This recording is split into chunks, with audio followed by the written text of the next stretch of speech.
السلام عليكم حبيباتي، مرحبا بكم في وصفة جديدة من وصفات عسولة. اليوم جبت لكم طريقة تحضير شوربة شعيرية طلبتها مني متابعة وفية للقناة، وبناء على رغبتها اليوم راني جبتها لكم. اليوم جبت لكم طريقتي أنا في تحضيرها، يعني هناك عدة طرق يحضروها بها، يعني هذه طريقة اللي نعتمدها أنا في تحضير الشوربة. قبل ما نبداو ما ننساوش تصلوا على النبي عليه أفضل الصلاة والسلام، ديروا جيم، ديروا أبوني، فعلوا الجرس. راح نبداو في المقادير وطريقة التحضير. راني متاكده اذا جربتوها راح تعتمدوها. راح تجيبي طنجره تاع ضغط، ديري فيها حوالي 3 ملاعق الزيت، ضيفي لها حبه بصل متوسطه الحجم، وجيبي كويس تاع الدجاج، يعني فخذ الدجاج. هنايا شوربه تبغي لي دم، احسن انك ديري لها الفخذ او ديري لها الكركاس. في لها وحده تاع مرق الدجاج جامبو اذا حبيتي، اذا ما حبيتيش تقدري تستغني عليه. تجيبي ملعقه صغيره فلفل اسود، ملعقه صغيره راس الحانوت، ملعقه معمره شويه تاع عكري حلو، كركم. خلطوا التوابل جيدا مع هذيك حبه الجامبو، وشوفي ملعقه مملوءه جيدا تاع طماطم مصبره.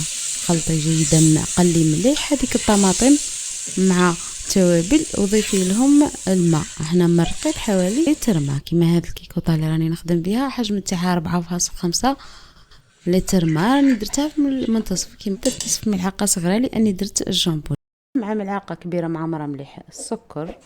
روحي جيبي الخضر اللي هي حوالي حبه نتاع جزر، حبه بطاطا، حبه كورجيت، ونضيفوا لهم 3 سنات تاع ثوم. وهنا هذا الحرور اللي راني درتو جوا تاع حرور راهو مش حار، راهو فقط باش يمدنا هذاك الذوق. ضيفي ربطه نتاع قزبر حشاوش. هنا من الاحسن تجيبي هذا المورد، راح يطلق لك بنه رائعه في الشوربه نتاعك. الطريقه هذه اللي نعتمدها لتحضير الشوربه هي نفسها طريقه نعتمدها في تحضير الحريره، فقط ننزع في بلاصه الشوربه في الاخير نضيف التشيشه نتاع الزرع. بعد ما تغلي نبلعوا عليها الكيكوطه ونخلوها حوالي 20 دقيقه. بعد 20 دقيقه نفتحوا عليها ونجوصفوها من هذاك نقلعوا هذاك شويه تاع الحار، ونقلعوا هذوك الحشاوش نتاعنا. هنا الحشاوش انا راني زدتهم رفدولي تقريبا كامل توابل، والاخر راني زدت لهم الماء وصفيت هذوك التوابل اللي رفدوهم لي ورميتهم. راح انزعي اللحم نتاعك ايضا، صفيه من هذا المرقه وطحنيها. هنا الطريقه تاع الطحن لك الاختيار، اذا عندك الرحى هذيك نتاع الخضره طحني فيها عادي، اذا ما عندكش طحنيها بالميكسر. انا طحنتها بالميكسر لان الرحى تاع الخضره هذيك ماشي ما عنديش، عندي ولكن دير لي وساخ كبير. نروحوا نجيبوا الميكسر تاعنا نطحنوها. طحنتها بالميكسر كما راكم تلاحظوا، طحنت كامل هذيك الخضر. شوفوا معايا القوام اللي تحصلنا عليه نتاع الشوربه نتاعنا، يجي خاطر حريرة اذا تحصلت عليه خفيف معليش، لكن الشوربه تحب الخضره لازم تحصلي على هذا القوام. نروحو نديروها تطبخ فوق النار. بعد ما تغلي نضيفوا لها ملعقه لالوش كبيره هذه نتاع الحريره مملوءه جيدا شوربه هنا استعملت نوعيه تاع اكسترا، يعني اي نوعيه عندك، المهم تكون نوعيه اللي يكتبوا فيها 3 دقائق من القمح الصلب.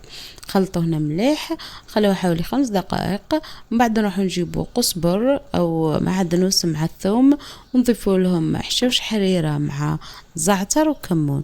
هنايا ضفت لهم ملعقه لالوش المرقه من هذيك الشوربه، خلطتهم مليح وعود ضفتهم للشوربه نتاعي. اذا كان متوفر عندك معدنوس خضر من الاحسن انك تطحنيه مع الثوم. انا راه عندي كونجلي كيما راك تشوفي راني ضفتهم. شوفوا النتيجه اللي تحصلنا عليها. هذه هي الشوربه نتاعنا. نجيبوا بول نديروا فيه دجاج هذاك اللي رانا نزعناه بعد ما فتتناه، نضيفوا قليل منه. هذه هي طريقه تقديم اللي نقدموا بها الشوربه نتاعنا. شوفوا معايا كيفاش جاء القوام تاعها، جات رائعه هذه الشوربه. عليكم غير تجربوها وراني متاكده راح تولوا تعتمدوا عليها. وصلنا نهايه الفيديو، ما عليا غير نقول لكم ديروا لي جيم، ديروا لي ابوني، فعلوا الجرس، دعموا اختكم بنت ابلتكم، ومع السلامه في وصفه جديده من وصفات عسوله. الى اللقاء.